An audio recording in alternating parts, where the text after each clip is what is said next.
സൂര്യനെ, നീ എന്തിനാണ് ഇങ്ങനെ മുകളിൽ കയറി നിൽക്കുന്നത്? ക്ഷമിക്കണേ, എന്റെ അൾട്രാവയലറ്റ് ഇൻഫ്രാറെഡ് രശ്മികൾ ഹബീബിനെ തൊട്ടിട്ടില്ല. തദില്ലുൽ ഗമാമ. ആകാശമേ, നീ ഗമനടിക്കേണ്ടതില്ല. നീ മുകളിലാണെന്ന ഗമ വേണ്ട. എന്റെ പള്ളയിലാണ് ഹബീബെന്ന് ഭൂമിയുടെ ഭാഷ.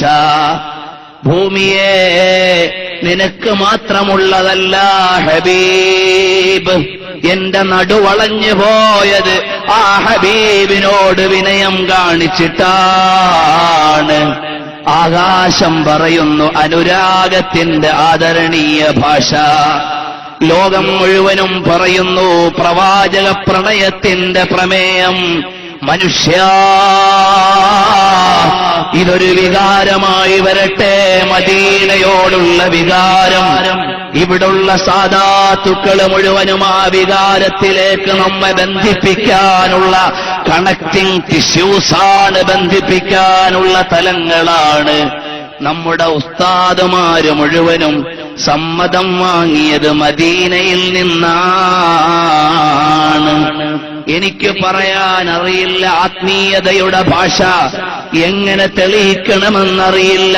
ആത്മീയ ലോകത്തെ വിലാസം ഒന്നറിയാം, മർക്കസിന്റെ ഉയർച്ച, സാരഥികളുടെ വളർച്ച, സാധാത്തുക്കളുടെ സാന്നിധ്യം, ഇതെല്ലാം മദീനയിലെ രാജാവ് നോക്കി നടത്തുന്നതാണ്.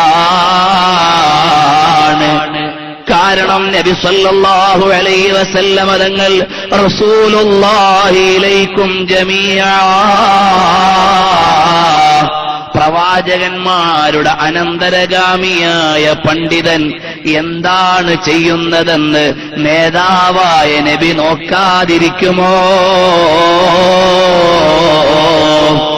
ഖബറിന്റെ ഉള്ളിൽ കിടക്കുന്ന മനുഷ്യനോട് മദീനയിലെ രാജാവിന് സംവദിക്കാൻ തടസ്സമില്ലെങ്കിൽ ഭൂമിയുടെ മുകളിലിരിക്കുന്ന അനുയായിയോട് സംവദിക്കാൻ തടസ്സമുണ്ടോ? പ്രിയപ്പെട്ട മക്കളല്ല, എതിരാളികളാണ് ഖബറിലെങ്കിലും ഇതാരാണ്, എന്നെ അറിയോ എന്ന് ചോദിച്ചിട്ട് നേരിടാൻ. ദൂരം പ്രശ്നമല്ല, ഭൂമി പ്രശ്നമല്ല, ഒരു തടസ്സവുമില്ലെങ്കിൽ ഇവിടെയുള്ള പേരമക്കളെ നോക്കാതിരിക്കുമോ ഹബീബ്? അപ്പോ ഒന്നെനിക്കറിയാം, നമ്മുടെ താജുൽ ഉലമയെ നോക്കുന്ന സയ്യിദാണ് മദീനയിലെ രാജാവ്. നമ്മുടെ ഖമറുൽ ഉലമയുടെ ചെയ്തികൾക്ക് ഒപ്പുവെച്ചു കൊടുക്കേണ്ട നേതാവാണ് മദീനയിലെ രാജാവ്. എന്റെയും നിങ്ങളുടെയും പ്രണയങ്ങൾ ആത്മബന്ധനത്തിന്റെ വരിഷ്ഠ തലത്തിൽ കിടന്ന് ഞെരിഞ്ഞു പിരിഞ്ഞ് ആത്മാർപ്പണം നടത്തപ്പെടേണ്ട മണ്ണാണ് മദീന. ആജ് നഹീ തോ കൽ ഹം മദീനെ ചൽ. ഇന്നല്ലെങ്കിൽ നാളെ ആ മദീനയിലെത്തണം. പറന്ന് പറന്ന് ചിറകൊടിഞ്ഞിട്ട് മദീനയിൽ വീണ് ബഖീയിൽ അടങ്ങണം.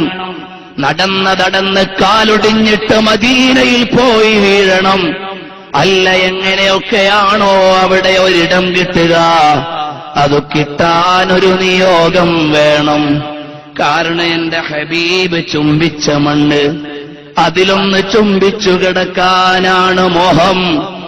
കാരണം എന്റെ ലോകത്തിന് കിട്ടുന്ന എല്ലാ നെഗറ്റീവും ഹബീബിന്റെ അടുക്കൽ ഉയർച്ചയാണ്. അക്ഷരാഭ്യാസമില്ലാത്തവനെന്നത് നമുക്ക് ന്യൂനതയാണ്.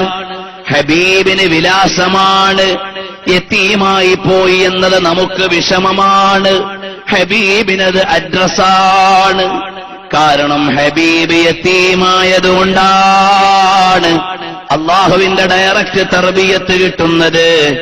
ആ അനുരാഗത്തിന്റെ ഹബീബിനെ ആത്മലയത്തിന്റെ മഹാപ്രപഞ്ചത്തിൽ നിന്ന് വരിഷ്ഠമായി ഏറ്റെടുത്ത് ചെല്ലാ